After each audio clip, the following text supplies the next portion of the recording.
बोलो जयकारा बोल मेरे श्री गुरु महाराज की जय। गुरुमुखो, संत सत्पुरुष ही जीव को चिताते हैं और जिस काम को करने के लिए यह जन्म मिला है उस लक्ष्य की ओर अग्रसर करते हैं। मनुष्य जन्म की विशेषता और श्रेष्ठता तो तभी है जब मनुष्य भोग योनियों से श्रेष्ठतर कर्म करे, क्योंकि मनुष्य जन्म श्रेष्ठ कर्म करने के लिए ही तो मिला है। सत्पुरुषों का कथन है, निंद्रा भोजन भोग भय ये पशु पुरुष समान, नरन ज्ञान निज अधिकता ज्ञान बिना पशु जान।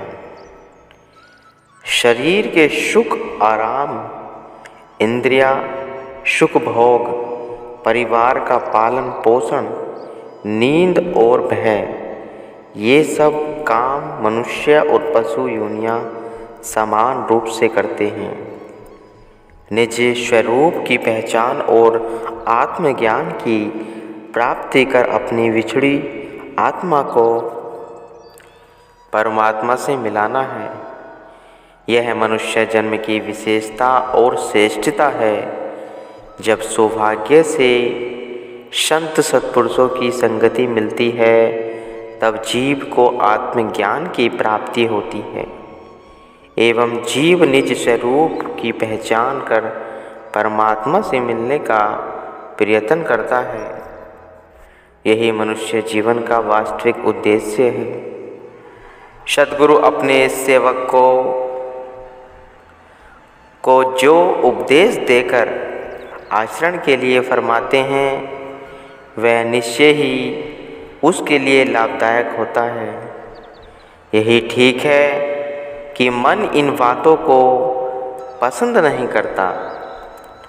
भजन अभ्यास सत्संग व सेवा ये मन के विरुद्ध कार्य हैं, लेकिन सद्गुरु जीव के हित की सोचते हैं। जीव के दिल में जन्म जन्मांतरों से मलिन वासनाएं भरी पड़ी हैं और जीव को इसका ज्ञान नहीं। यही वासना ही दुख का कारण है। 84 लाख योनियों का बीज वासनाएं श्रेष्ठ किए जीव हैं। सद्गुरु ही जीव से निष्काम कर्म करा सकते हैं और वासनाओं के बीज को समाप्त कर सकते हैं। जिस प्रकार कोई भी अनाज आग की भट्टी में भून दिया जाए तब वह उग नहीं सकता, इसी तरह से भजन अभ्यास सत्संग सेवा व नम्रता से ही जीव के हृदय में जब सद्गुरु के प्रेम की अग्नि पैदा हो जाती है तब इस प्रेम की अग्नि से विषय वासनाओं का बीज जल जाता है। इसलिए सद्गुरु जीव को जितने भी उपाय बताते हैं सबका अर्थ यही होता है कि जीव की हृदय में प्रेम की जागृत हो। वैसे भी यह नियम होता है कि लोहे को लोहा काटता है। संसार के मोह को सद्गुरु के प्रेम से समाप्त किया जा सकता है। सद्गुरु का प्रेम दिल में आने से मन की शक्ति क्षीण पड़ जाती है। इसलिए गुरुमुखो, सद्गुरु के प्रेम को सब साधनों से उत्तम व श्रेष्ठता माना गया है। इसी सच्चे प्रेम से जीव आत्मा परमात्मा से एक रूप हो जाती है। यही मनुष्य जन्म की सिद्धि है। प्रवचन में भी फरमाते हैं, वेदांत की केवल चर्चा करता रहना और उसे अपनी आचरण में ने उतारना, यह हम प्रिय नहीं है। हमें प्रिय नहीं है। हमारे मन में, मत में जो वेदांत के अद्वैत भाव को अपने दैनिक नियमों में स्थान देना चाहिए। कथने की सुंदरता करती है, करनी में प्रकट हुआ करती है। यही संत सत्पुरुषों का सिद्धांत है। हर एक मनुष्य के मस्तिष्क में ईश्वरीय ज्ञान तो विद्वान है, किंतु संसार की आसक्ति के कारण वह ऐसे आच्छादित हो गया है जैसे धुएं से आग। यदि यह आवरण न हो तो वह ज्ञान हमारे कार्य व्यवहार में बड़ा सहायक होता। मनुष्य एक क्षण भी बिना कर्म किए रह नहीं सकता, परंतु कर्म श्रेष्ठ वही है जो सद्गुरु ज्ञान पूर्वक किया जाए। इन दोनों का एक साथ रहना मानव को सच्चे अर्थों में मनुष्य बनाना है।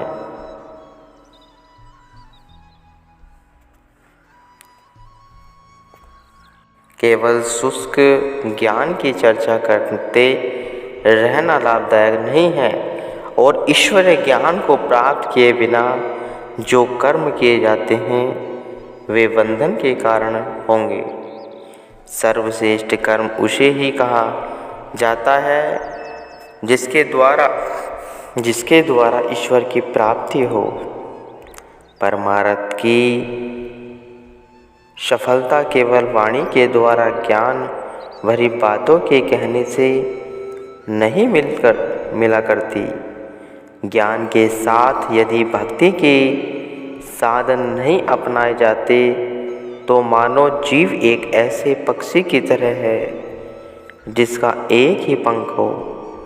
भक्ति भावनाओं से ओतप्रोत ज्ञान एक ऐसा हंस है जो दोनों पंखों को फड़फड़ाता हुआ आकाश मार्ग से सीधा निकलकर निज धाम में जा पहुंचता है।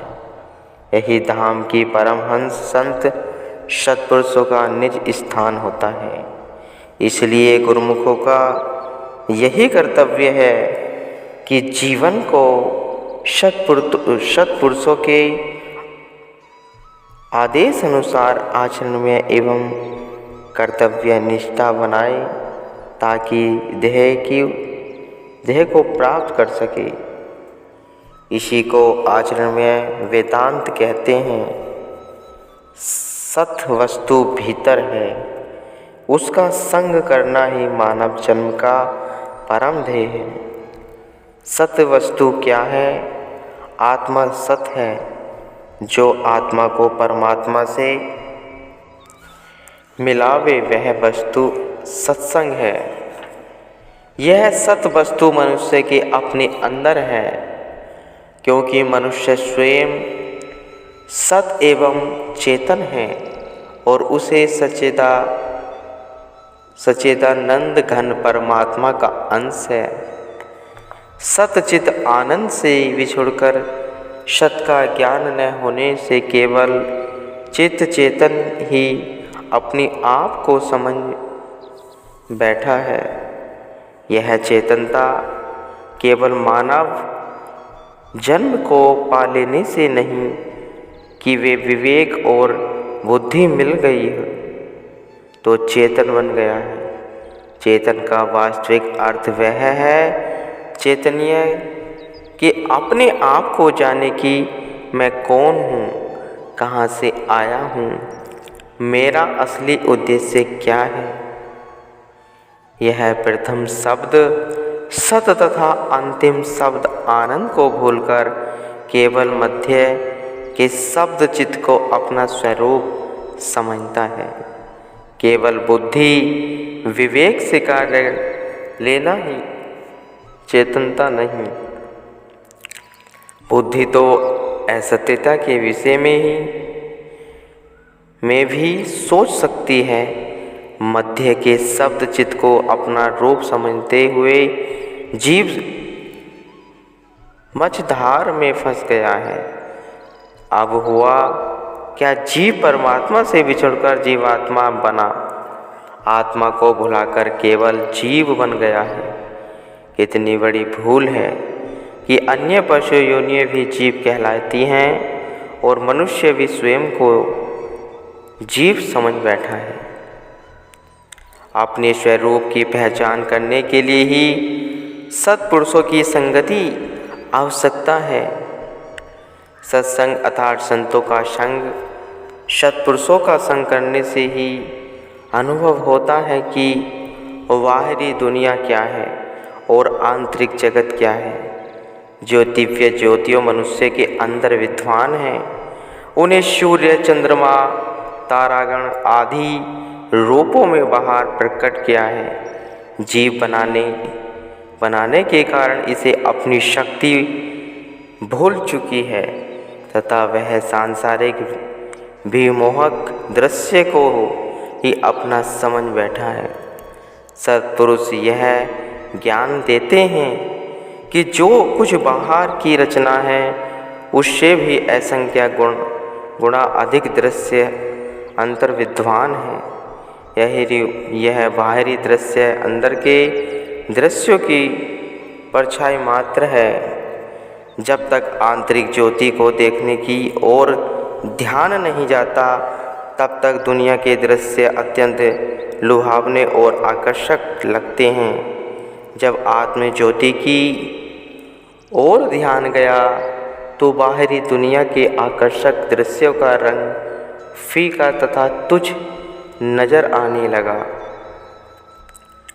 यही है सत असत का विचार, जो सत्पुरुषों की संगति से ही ज्ञात होता है। श्री कृष्णचंद्र जी महाराज परम सखा अर्जुन को फरमाते हैं, जो सत है उसका कभी नाश नहीं होता और जो असत है उसका कोई अस्तित्व नहीं। इन दोनों अर्थात सत असत का भेद ज्ञानी पुरुषों ने खूब देखा और विचारा है। सत वस्तु आत्मा है, क्योंकि इसी के आधार पर शारीरिक रचना हुई है, और असत शरीर है।